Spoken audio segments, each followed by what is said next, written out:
hasil yang cukup konsisten dalam survei telepon dengan survei tatap muka. Ada 3 nama yang mendapat dukungan paling signifikan, Ganjar Pranowo, Prabowo Subianto, dan juga Anies Baswedan.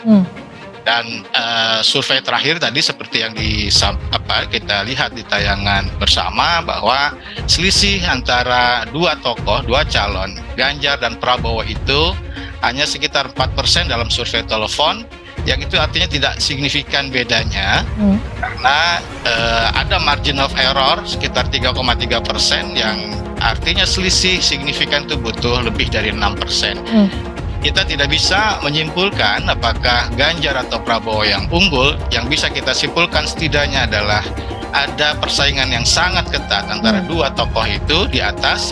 Ini akun Twitter yang kredibel dengan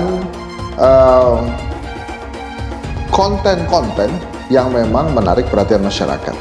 ILC tentu saja menjadi salah satu sumber informasi masyarakat yang ingin mengetahui lebih dalam beberapa isu politik, bahkan juga isu hukum. Maka bila kemudian ada bakal calon presiden seperti Anies Baswedan misalnya menang dalam polling Twitter ini, walaupun bukan sebuah hasil pemilu yang sahih, tapi minimal hasil polling Twitter ini bisa meningkatkan moral dan semangat relawan-relawan Anies Baswedan untuk bisa mendorong bakal calon presidennya dipinang oleh partai politik. Aktivitas media sosial untuk elektabilitas itu tidak ada pengaruh signifikannya. Karena memang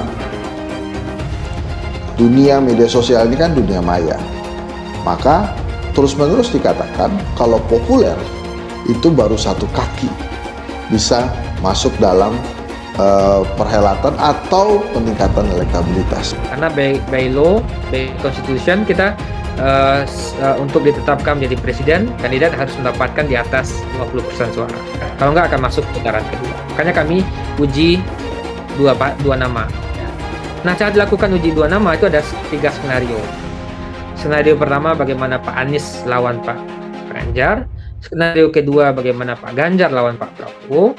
Skenario ketiga Pak Anies lawan Pak Prabowo. Jadi masing-masing dapat 2 pengujian. Ya.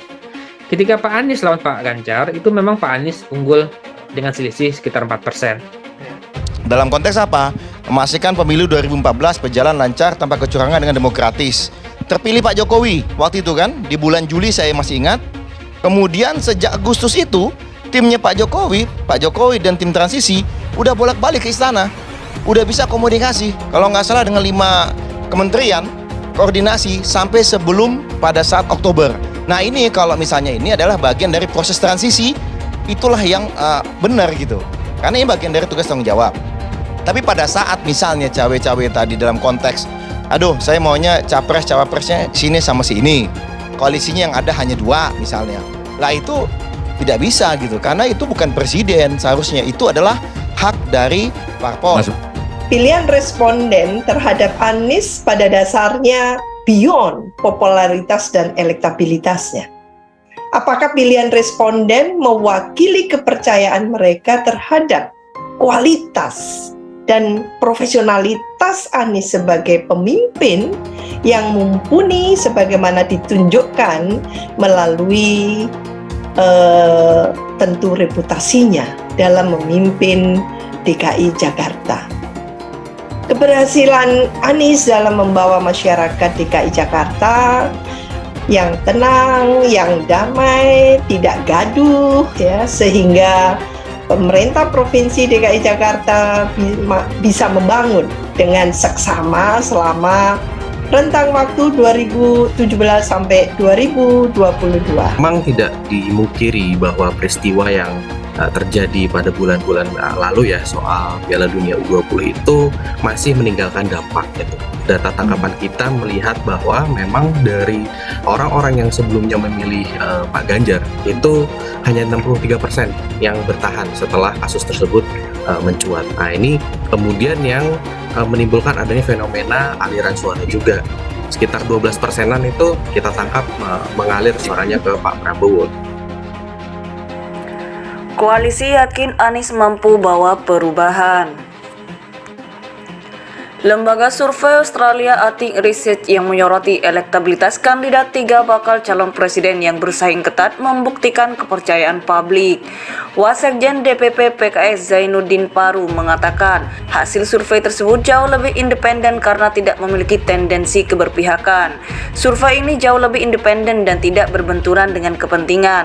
Survei dalam negeri katanya ada yang tidak independen. Inilah yang semakin menguatkan kita untuk siap bertarung dan memenangkan serta membawa perubahan, ujarnya Jumat 28 Juli. Dari survei tersebut semakin meyakinkan koalisi untuk mengusung Anies Baswedan sebagai capres. Berkaca dari pemilihan gubernur DKI Jakarta sebelumnya, tingkat elektabilitas Anies juga bersaing ketat, yang kemudian menjadikannya gubernur. Ini menjadi modal untuk mengusung Anies dan juga Anies punya sejarah soal elektabilitas yang bersaing yang kemudian dia jadi gubernur. Di sisi lain, dia meminta publik untuk tidak mudah tersulut perpecahan akibat hasil survei. Namun, dia meyakini pemilih Anies merupakan pemilih rasional dan tidak mudah ke lain hati. Kewajiban semua warga negara dan parpol, dan bagi kita pemilih Anies adalah pemilih rasional. Tidak mudah ke lain hati, apalagi tidak rasional, tukasnya. Lembaga survei Australia Ating Research yang menyoroti elektabilitas kandidat 3 bakal calon presiden yang bersaing ketat membuktikan kepercayaan publik. Wasekjen DPP PKS Zainuddin Paru mengatakan hasil survei tersebut jauh lebih independen karena tidak memiliki tendensi keberpihakan. Survei ini jauh lebih independen dan tidak berbenturan dengan kepentingan. Survei dalam negeri katanya ada yang tidak independen. Inilah yang semakin menguatkan kita untuk siap bertarung dan memenangkan serta membawa perubahan, ujarnya Jumat 28 Juli.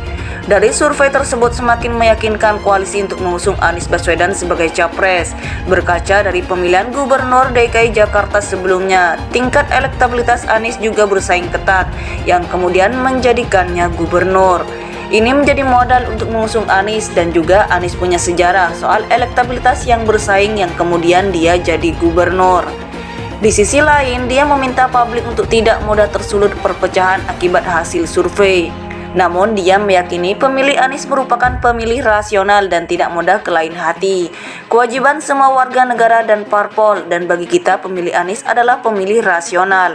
Tidak mudah ke lain hati, apalagi tidak rasional, tukasnya.